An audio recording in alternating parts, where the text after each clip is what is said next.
달리 말하면 그들은 무의식적으로 이 죽은 돈과 이 살아있는 돈을 구분해서 쓸 줄 안다는 것입니다. 이것을 구분할 줄 알면 돈을 제대로 벌고 제대로 쓸 수 있게 되는 것이죠. 자, 죽은 돈과 살아있는 돈이라 그건 또 어떤 개념입니까? 자, 이런 거 들어보셨나요? 죽은 돈은 뭐고 살아있는 돈은 뭔가?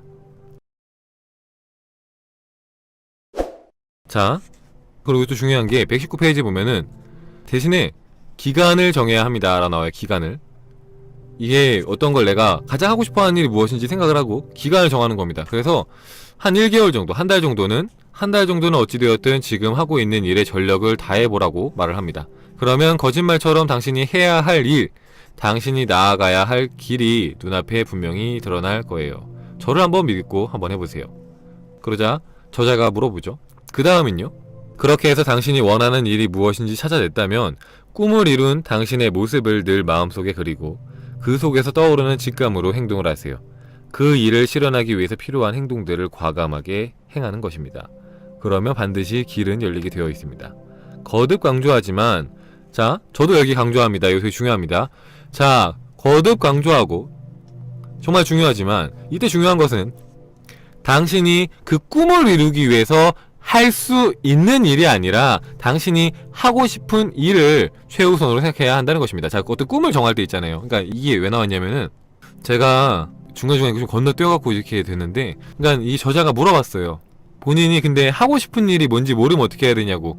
그럴 땐 어떻게 해야 되냐 물어봤을 때 멘토가 뭐라고 해줬냐면은 사실은 원하는 게 없는 사람은 없다라고 말을 했어요. 대신에 지금 내 위치에서 할 수 있는 것들이 없기 때문에 그렇게 생각하는 경우가 많다. 내가 할 수 있는 게 뭐가 있지라고 생각하니까 할 수 있는 게 없기 때문에 나는 원하는 것들이 없다고 생각하겠지만 사실 만약에 뭐든지 할 수 있다면 원하는 게 없는 사람이 어디 있겠습니까? 그죠? 그러니까 지금 현재 위치에서 생각을 하기 때문에 자꾸 사람들이 본인이 원하는 게 없다라고 착각을 하는 경우가 생긴다라는 거예요. 그렇기 때문에 내가 지금 할 수 있는 일이 아니라 그냥 진짜 하고 싶은 일, 내가 뭐든지 할 수 있다는 전제 하에 하고 싶은 일이 뭔지라고 생각을 해야 한다는 거죠. 그리고 그걸 생각했을 때 떠오르는 영감이 있으면은 그것은 한 달 정도는 한번 열심히 한번 해보라는 거죠. 행동에 옮겨서 열심히 한번 해봐라 라는 겁니다. 자, 그래서 131페이지를 보면은 돈에 대한 얘기가 나옵니다. 돈. 자, 아이러니하게도 사람들은 부자가 되기를 원하면서도 동시에 부자가 되기를 두려워하는 경향을 갖고 있습니다. 자, 다카이치 씨나 제가 그런 것처럼 말입니다. 평소에는 돈을 갖고 싶다, 부자가 되고 싶다라고 생각하면서도 하지만 돈은 더러운 것이고 돈을 밝히는 것은 옳지 않아 라고 생각하는 겁니다. 돈을 밝히는 거는 속물들이나 하는 것이라고 생각을 하는 거죠. 자, 그런 경우 이제 마음 공부하시는 분들 중에 좀 많이 있습니다. 가끔 있어요. 이게 생각에 오류에 빠지는 건데, 아, 마음 공부하는 사람이 돈을 밝히면은 안 된다, 그거는 마음 공부하는 사람이랑 어울리지 않아 라고 착각하는 경우가 있는데 그 또한 돈에 대한 부정적인 관념일 뿐입니다. 자, 언젠가 제게 이런 말을 한 사람이 있었습니다. 요즘 세상에 돈을 많이 버는 사람은 나쁜 일이나 뒤가 캥기는 일을 하고 있는 게 분명하다. 그래서 나는 꿈과 이상은 있지만 그것을 위해서 맹목적으로 돈을 벌고 싶지는 않다. 만약 돈이 없어서 내 꿈을 실현하지 못한다고 해도 나는 괜찮다 라고 말을 했습니다. 그때 저는 아무 대꾸도 하지 않았습니다. 자신에게 꿈과 이상이 있다면 그것을 실현하기 위해서 어떤 행동이든 해야 한다고 생각했거든요. 그의 말대로라면 자신의 평생 꿈을 이루기 위해 열심히 일하고 돈을 모았던 슐리만의 이야기는 어떻게 설명할 수 있겠습니까? 꿈과 이상이라는 목표를 정말 소중히 여기고 꼭 이루고 싶다면 그것을 위해 최선을 다하는 게 당연한 일이 아니겠습니까? 돈 버는 것을 나쁘다고 생각한다면 이런저런 핑계를 대지 말고 사실 나에게는 이상 따위란 없어요 라고 말하는 게 더 솔직해 보일 겁니다.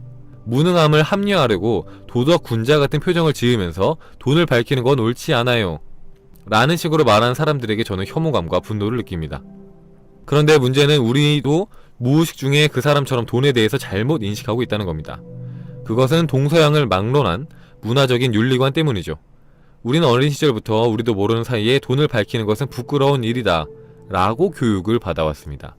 부정하는 사람도 있겠지만 사회는 사실 돈을 죄악시하는 도덕심을 전제로 성립되어 있습니다. 동양의 유교 문화권 나라들은 산업공상이라는 4가지 계급으로 신분을 나눴는데 상인, 즉 돈을 버는 사람은 신분 제도 중에서 맨 하위 계급에 속했고 비천한 존재였습니다. 반면에 첫 번째 계급에 속했던 선비들은 학문을 연마하고 대의를 논하는 것을 절대 덕목으로 여기며 손에 책 대신 돈을 주는 것을 부끄러운 것으로 여겼죠. 윤리적으로 가장 존경받던 선비의 정신이란 돈과 대급 관계에 있었던 것입니다. 서양도 비슷합니다. 굳이 셰익스피어의 베니스의 상인을 예로 들지 않더라도 예로부터 돈을 버는 것은 천한 일이라는 윤리의식이 지배적이었습니다.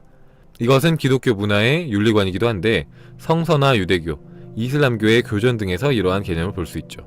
그러니까 돈에 대한 동서양의 이런 의식이 현대까지 전해져 왔고 결국 지금 우리들에게도 잠재되어 있다는 것입니다. 그 사이 부자가 되고 싶다라는 생각은 자연스럽게 도태되어 버리고 자신도 모르게 부자가 되는 것을 두려워하게 되는 것이죠. 그런데 돈에 대해서 부정적인 생각을 가진 사람은 절대 금전운을 불러올 수 없습니다. 생각해보세요. 돈에 대해서 혐오감을 가지고 있고 부자가 되기를 두려워하는 사람에게 금전운이 찾아올 리가 있겠습니까? 정말로 금전운을 가지고 싶다면 내면에 심어진 돈의 이미지부터 바꿔야 합니다. 돈은 좋은 것, 도움이 되는 것이라는 이미지를 자신의 내면에 심는 것입니다. 실제로 제가 돈을 버는 것에 희열을 느끼면서 자연스럽게 돈에 대해 인식을 달리한 것처럼 말입니다. 자, 그런데 결과가 어땠는지 아십니까? 놀랍게도 저는 그때부터 아주 경제적으로 풍족한 생활을 하게 됐습니다. 돈에 대해서 자유로워진 것이죠. 자, 돈은 좋은 것, 도움이 되는 것이라고 자연스럽게 돈에 대해서 인식을 달리 했을 때부터 놀랍게도 그때부터 경제적으로 아주 풍족한 생활을 하게 됐다라는 겁니다. 자, 어차피 생각이 현실이 되기 때문에 생각이 바뀌자 정말로 현실 또한 바뀌었다는 거예요. 그에 걸맞게. 아, 돈은 좋은 거고 도움이 되는 거구나. 돈에 대해서 좋은 관념이 더 크게 자리 잡게 되었을 때 돈으로부터 자유로워지기 시작했다라는 거죠. 그죠? 이제는 사실 제 채널 계속 보셨던 분들은 이런 생각 없으시죠? 돈에 대해서 부정적인 생각들, 그런 생각들을 실제로 내려놔야 한다는 겁니다. 이게 과거에 대대로 동서양을 막론하고 내려온 이 무의식적인 관념인 거죠. 근데 우리가 갖고 있는 관념들 중에서는 내가 어떤 학습을 통해서 얻은 게 아니라고 해도 과거부터 그냥 대대로 이어져 오는 관념들이 있습니다. 그게 이제 집단 무의식인 거죠. 그래서 그것들을 깨야지 내가 원하는 대로 자유롭게 살 수가 있는 겁니다. 땅은 그냥 딱딱하잖아요. 그죠? 그런 집단 무의식이 있습니다. 그죠? 그런 것들이 내가 그냥 단순하게 잠깐 생각을 한다고 해서 바뀌지 않아요. 그걸 바꾸기 위해서는 조금 더 많은 시간과 그런 생각의 변화가 필요한 거죠.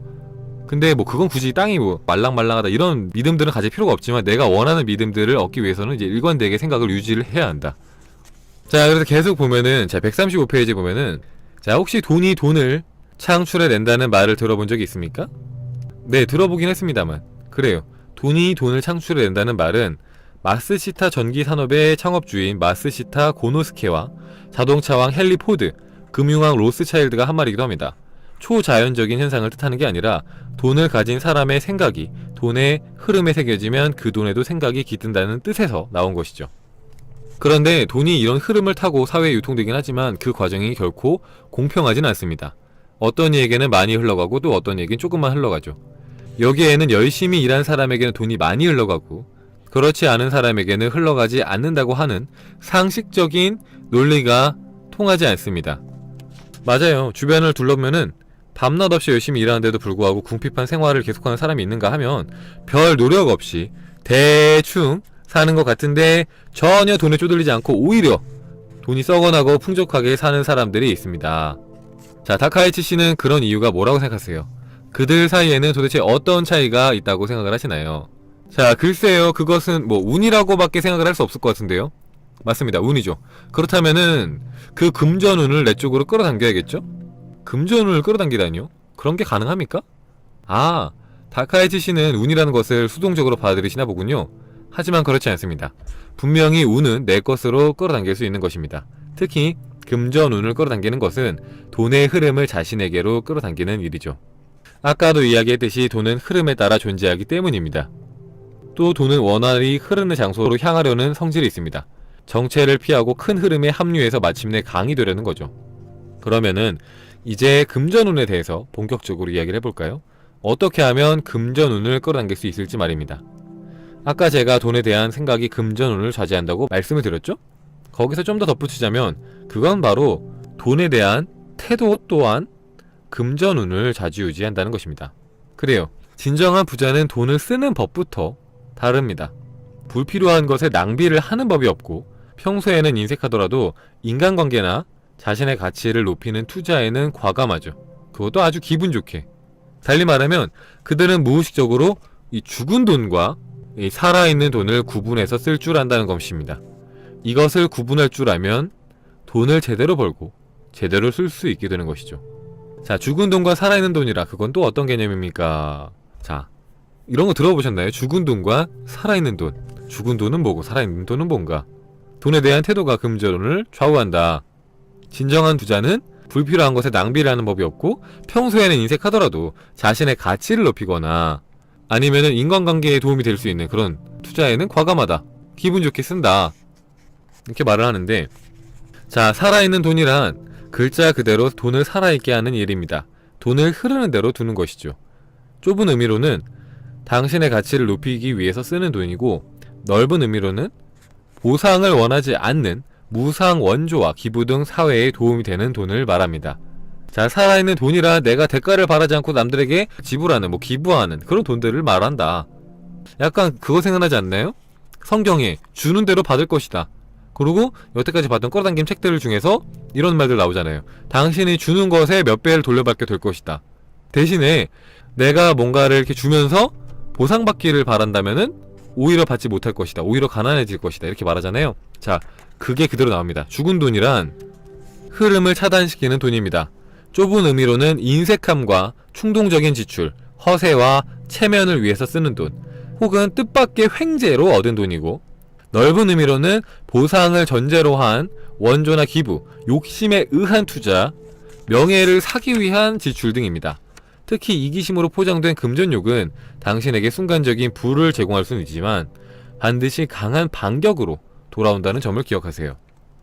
여기서 말하는 반격이란 집단 무의식 에너지에 의해서 반동이라고 해석할 수 있습니다.